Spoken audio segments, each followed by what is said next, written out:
Right, we're going to finish with the first half with our last presenter. Alison is ready, I saw her walk up. So you're in safe hands here. Experienced presenter is Alison. So we'll have a break of about 20 minutes after that. 20 minutes or so, we'll play by ear, so you can get drinks and all that kind of stuff, and then we'll come back to do the second half.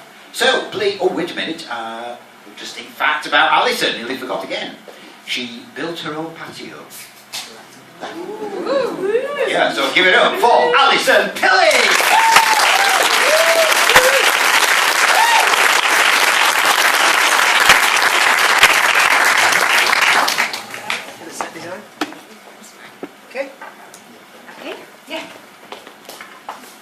Are you ready? I'm ready, yeah. Go. Okay, I'm here to tell you a story, so are you sitting comfortably? Then I'll begin. This is the tale of Yorkshire and the marvellous bicycling machines. Once upon a time, in a place hard by woodland and mountain, there was a place where people lived, and they call that place Yorkshire. And in that land, there were people who rejoiced in their life and were hard-working, except for the odd one, who were mean-spirited and harsh in words and deed.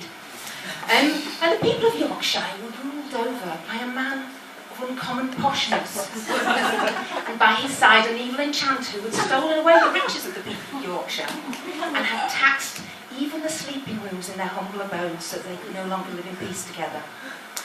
And the ruler had also recruited the favours of a gang of evil goblins who went around the palace whinging that they didn't really like what was going on, but they didn't really do anything about it, so nothing changed for a while, really.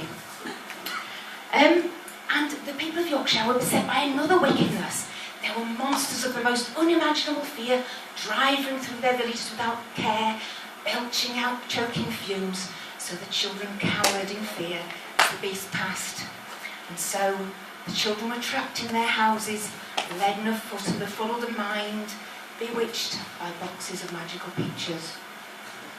But don't fear, because into this world it was rumoured there would become saviours who would come to save the children.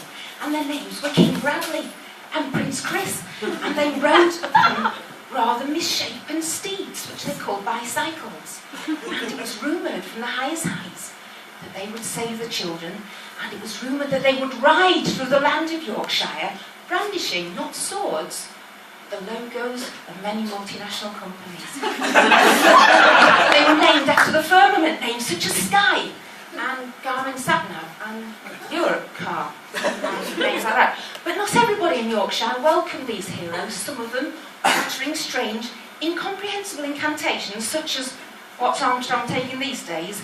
and "Rupert Murdoch couldn't fuck right off with that." Nonetheless, Wiggle and Froome were heroes to the young men of Yorkshire, and they said, one day I may have the facial hair of an 80s pop star and wear the coat of shining yellow. And the young women were not so impressed because they didn't really like yellow and had to kiss men with very skinny arses. But nevertheless, one came forward to save the people of Yorkshire and to lead them, and his name was Truth, kind of.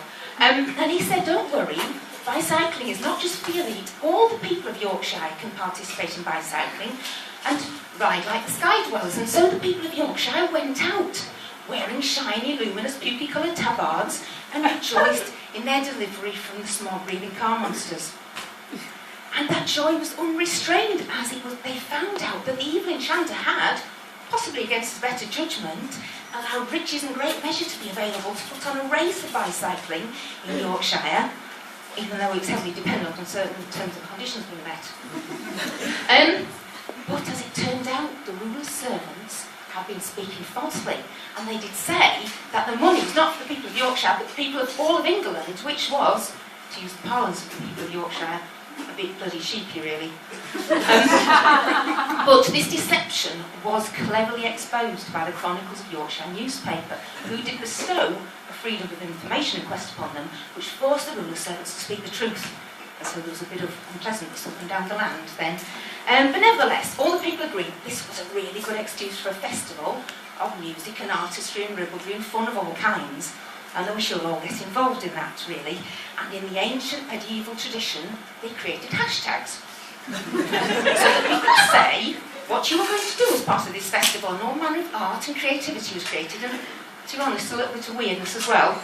And as if this were not amazing enough, another announcement was made. The evil enchanter had, again, possibly against his better judgment, allowed 18 million gold pieces to be made available to the police of Yorkshire to build a road upon which the bicycles could be ridden without fear. And so people could do that without any fear from the smog-breathing car monsters and without having to wear any shit yellow clothes. So my story ends at the beginning of a new story, which is that with the kind of imagination, energy and creativity of Yorkshire people, we can really move into a new story. So really to be serious for a moment, I know you're probably sick of hearing about the Tour de France already, but Cultural Festival, all the other events going on are going to be great, so please make your own stories to tell your own grandchildren and children. Thanks very much for being here.